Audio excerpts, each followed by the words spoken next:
Sunan Kalijaga membudayakan 2 kali bada, yaitu bada lebaran dan bada kupat, yang dimulai seminggu sesudah lebaran. Arti kata ketupat dalam filosofi Jawa, ketupat memiliki makna khusus. Ketupat atau kupat merupakan kependekan dari ngaku lepat dan laku papat. Ngaku lepat artinya mengakui kesalahan, laku papat artinya 4 tindakan. Ngaku lepat, tradisi sungkeman menjadi implementasi ngaku lepat, mengakui kesalahan bagi orang Jawa.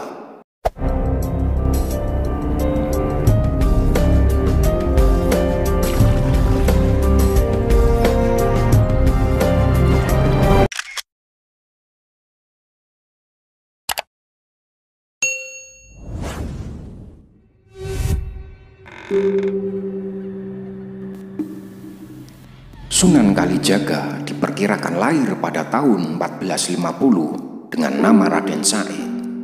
Beliau adalah putra Adipati Tuban yang bernama Tumenggung Wilwatikta atau Raden Saur. Nama lain Sunan Kalijaga antara lain Lokajaya, Syekh Malaya, Pangeran Tuban, dan Raden Abdul Rahman. Berdasarkan satu versi masyarakat Cirebon, nama Kalijaga berasal dari desa Kalijaga di Cirebon. Pada saat Sunan Kalijaga berdiam di sana, beliau berendam di Sungai Kali atau Jaga Kali.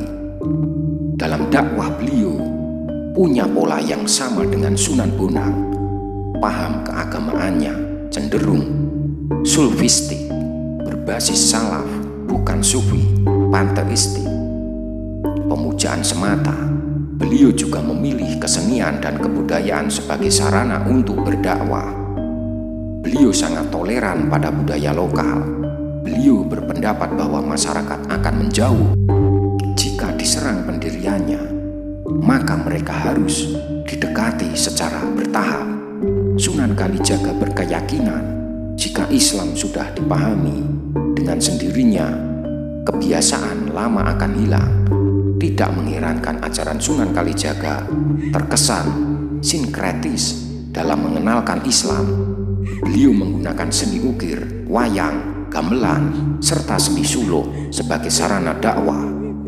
Beberapa lagu suluk ciptaannya yang populer adalah Lir Ilir dan Gundul-Gundul Pacul.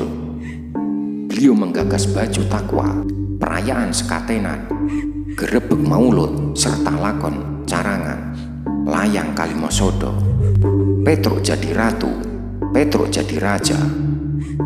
Lanskap pusat kota berupa keraton, alun-alun dengan 2 beringin serta masjid diyakini pula konsep oleh Sunan Kalijaga. Metode dakwah tersebut sangat efektif. Sebagian besar adipati di Jawa memeluk Islam, diantaranya Adipati Pandanaran, Kartasura, Kebumen, Banyumas, serta Pajang. Adalah Sunan Kalijaga yang pertama kali memperkenalkan ketupat pada masyarakat Jawa. Sunan Kalijaga membudayakan 2 kali bada, yaitu bada lebaran dan bada kupat, yang dimulai seminggu sesudah lebaran. Arti kata ketupat dalam filosofi Jawa, ketupat memiliki makna khusus. Ketupat atau kupat merupakan kependekan dari ngaku lepat dan laku papat. Ngaku lepat artinya mengakui kesalahan, laku papat artinya 4 tindakan. Ngaku lepat, tradisi sungkeman menjadi implementasi ngaku lepat, mengakui kesalahan bagi orang Jawa. Sungkeman mengajarkan pentingnya menghormati orang tua, bersikap rendah hati, memohon keikhlasan dan ampunan dari orang lain.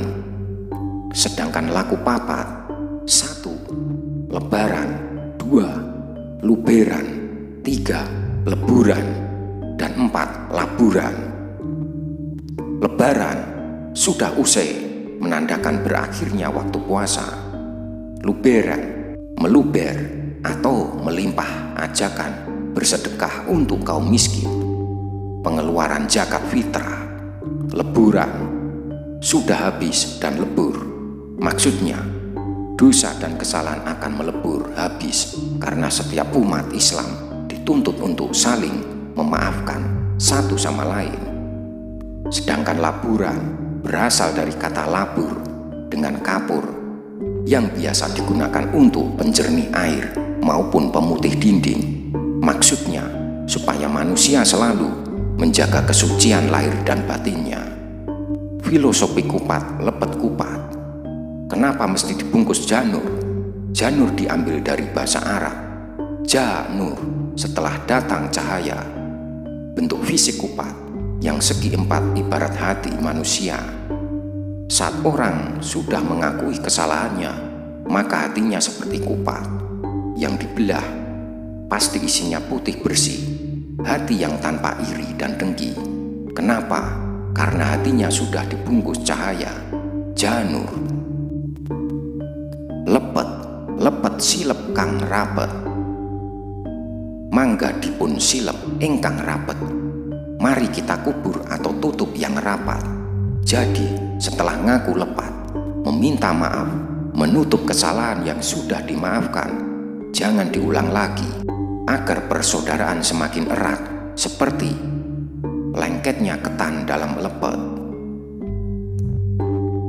Betapa besar peran para wali dalam memperkenalkan agama Islam.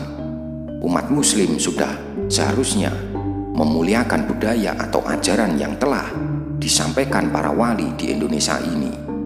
Inilah cikal bakal munculnya kalimat mohon maaf lahir dan batin di saat Idul Fitri, serta lahirnya tradisi halal bihalal di Indonesia. Terima kasih. Rahayu, rahayu, rahayu sagung dumadi.